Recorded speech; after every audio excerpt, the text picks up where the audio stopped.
La otra noticia del día viene desde Ecuador, en donde el gobierno del presidente Daniel Noboa anuncia castigo a Colombia, subiendo la tarifa que le cobra al transporte de petróleo por el oleoducto transecuatoriano, que pasa de 3 a $30 por barril. Estamos sacando 12.000 barriles diarios. Por supuesto, se vuelve impagable la exportación atravesando Ecuador, que sacábamos ese petróleo a través del puerto de Esmeraldas. Pues no va a ser posible con la decisión que el gobierno Noboa está tomando, adjudicándoselo a falta de firmeza en la lucha contra el crimen en la zona de frontera. Desde Quito a esta hora, Priscila Salazar. Néstor, buenos días. Sigue escalando la tensión comercial y energética entre Ecuador y Colombia. La ministra de Ambiente y Energía, Inés Manzano, confirmó un aumento del 900% en la tarifa que deben pagar los usuarios extranjeros por el transporte de crudo a través del sistema de oleoducto transecuatoriano. Del Ecuador se opera con la mayor transparencia y se lo hemos dicho, ya salió la resolución del ARCH el día jueves o viernes, creo que el viernes salió, donde de pagar $3 más o menos por pasar por el SOTE, se subió a $30. Creo que es una tarifa que para los usuarios extranjeros es un servicio también sujeto a la disponibilidad. Este ha sido un servicio utilizado históricamente por Colombia para movilizar petróleo hacia el puerto de Esmeraldas, una tarifa que comenzó a regir desde el pasado viernes y que se da en reciprocidad a la decisión de Colombia de suspender la venta de energía al país ecuatoriano. Tenemos que salvaguardar nuestras fronteras, tenemos que obviamente hacer ver que hemos hecho todo lo posible para que Colombia también salvaguarde las fronteras y ellos en cambio no estuvieron ahí, y adicionalmente pues nosotros estamos hablando de que la soberanía es algo que hay que ejercerlo y esa es una de las cosas que hemos hecho. Además somos el socio más importante de Colombia y nunca se enteró. Y es que en la lucha contra el crimen organizado desde Quito, el presidente de Ecuador, Daniel Noboa, volvió a reiterar la falta de firmeza por parte de otros países para combatirla. Solo trabajando juntos podremos derrotar a este enemigo que utiliza la violencia para envenenar nuestro futuro. Podemos abrir el diálogo, podemos incluso dialogar, pero si es que no hay la voluntad real de la contraparte de apoyar. Néstor, se espera que esta semana se realice un encuentro de las autoridades de ambos países para dialogar sobre la imposición de aranceles. En Quito, Priscila Salazar, Blue Radio. A 4 días de que entre en vigencia la Ley de Garantías Electorales, quiere decir prohibición de echar gente, prohibición de contratar gente. Lo que está haciendo el gobierno, por supuesto, es pura y llana política electoral. Han sacado de la Cancillería en las últimas horas 130 personas y de la Presidencia de la República echaron anoche, cifra actualizada, 30 funcionarios, muchos de ellos que llevaban más de 20 años trabajando, la jefe de Recursos Humanos que estaba a punto de pensionarse. Creo que esto va a costar muchas demandas, Héctor, entre otras cosas, por cuenta del fallo de hace algunos días de la Corte Suprema, que impone una especie de fuero a las personas que están a punto de pensionarse, sin importar si tienen o no el número de semanas cotizadas. El famoso retén pensional. Así que esto suena a lo que se llama técnicamente masacre laboral dentro del gobierno del cambio. El fuero prepensional, que parece que lo han incumplido en varios de los casos de personas que han sacado en estos días de la administración pública. Y eso pues nada, termina en unas demandas que dentro de varios años nos terminan costando a los colombianos unas indemnizaciones muy altas. Pero Néstor, yo creo que esto se enmarca en dos cosas. Una, en lo que usted ha dicho, que es claro, la etapa preelectoral y la próxima entrada en vigencia de la Ley de Garantías que impide hacer cambios en la nómina, pero también en un momento, digamos, en el que pareciera que de alguna manera el gobierno como que se desmorona a pedazos. Mire usted que también en otros cargos hay cambios, como por ejemplo la Agencia Nacional de Hidrocarburos, para mencionar solo uno de los múltiples ejemplos en el que sale el doctor Orlando Velandia, que además representaba a un sector del Partido Liberal y que tenía pues un cargo muy importante, y seguramente eso tiene que ver mucho con el ajedrez político, pero también con una serie de peleas internas al interior del gobierno, que yo creo que explican también una parte de la salida de los funcionarios de la Presidencia de la República. Es que recuerde usted que salió la anterior secretaria general de la Presidencia, la doctora Rodríguez, y entró pues una persona con la cual ella tenía una confrontación muy grande. Sí, y están echando aquí funcionarios sin mirar mujeres, cabezas de familia, incapacitados, no importa.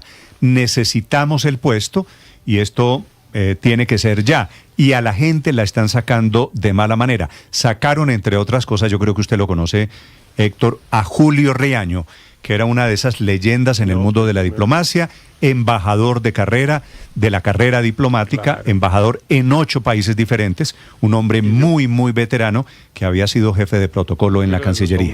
Claro, uno de los hombres que más sabe de protocolo, que es una técnica muy compleja en el mundo de la diplomacia, ¿no?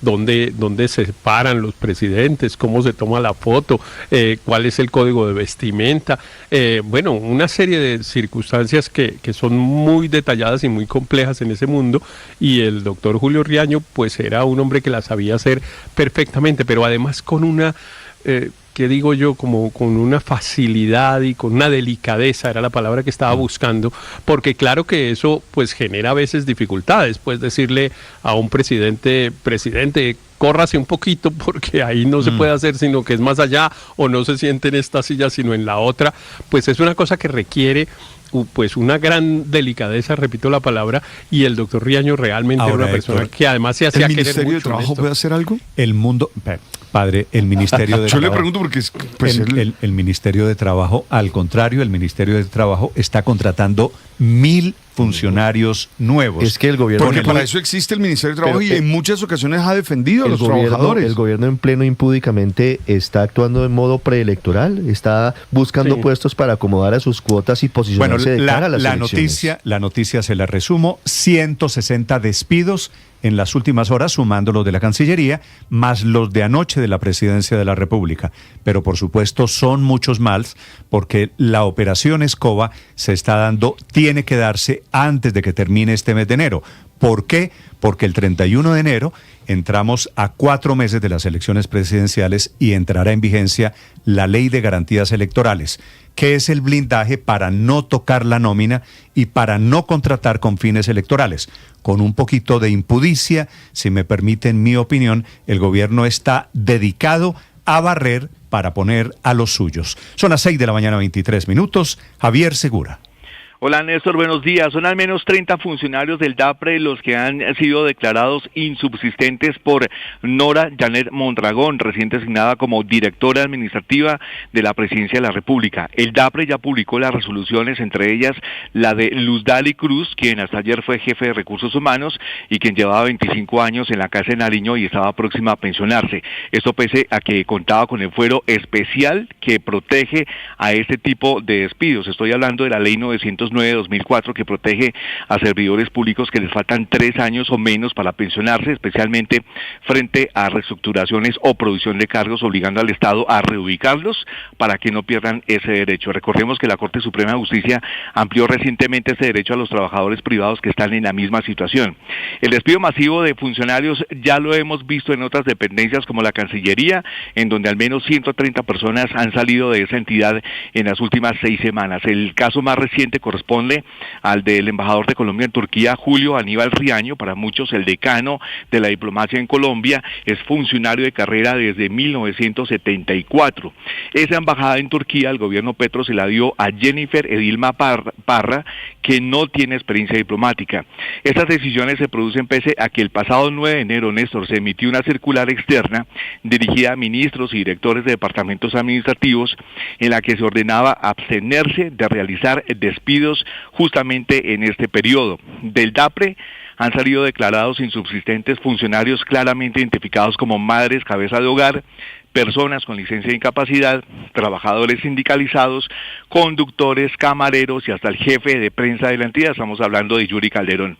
Llama poderosamente, Néstor, la atención que entre las personas despedidas hay funcionarios afines al proyecto del presidente Gustavo Petro, pero que al parecer no están aportando lo suficiente a la campaña política. Lo que nos ha contado una fuente muy cercana a la entidad es que entre quienes estarían tomando esas decisiones sería Leti Leal, la actual subdirectora del DAPRE, y José Raúl Moreno, jefe del despacho del presidente Gustavo Petro.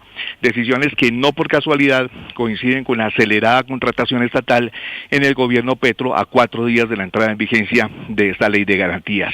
Esta misma fuente nos confirmó que en el DAPRE han sido contratadas en las últimas semanas al menos 20 personas con sueldos que igualan o superan los 16 millones de pesos. Se espera que esta semana, Néstor, se conozcan las primeras acciones legales contra estas decisiones, incluso contra Leti Leal, a quien señalan de ser el cerebro de estos despidos y quien en su hoja de vida acredita experiencia en la Dirección de Riesgos Laborales del Ministerio del Trabajo, Néstor. Javier, lo de Luzdari, lo de la señora Luzdari, que era la jefe de recursos humanos, ¿hay alguna explicación de por qué ella en particular, a la que le faltaba 1 año, tal vez o 2 años para llegar a la edad de pensión? Hasta el momento no hay una explicación de por qué Luzdari Cruz, que tenía 25 años de experiencia en el DAPRE, pues salió de este cargo. Además hay que decir que ella es una funcionaria de carrera que la ampara justamente la ley de pensiones, la ley que estoy mencionando, la ley 909 de 2004.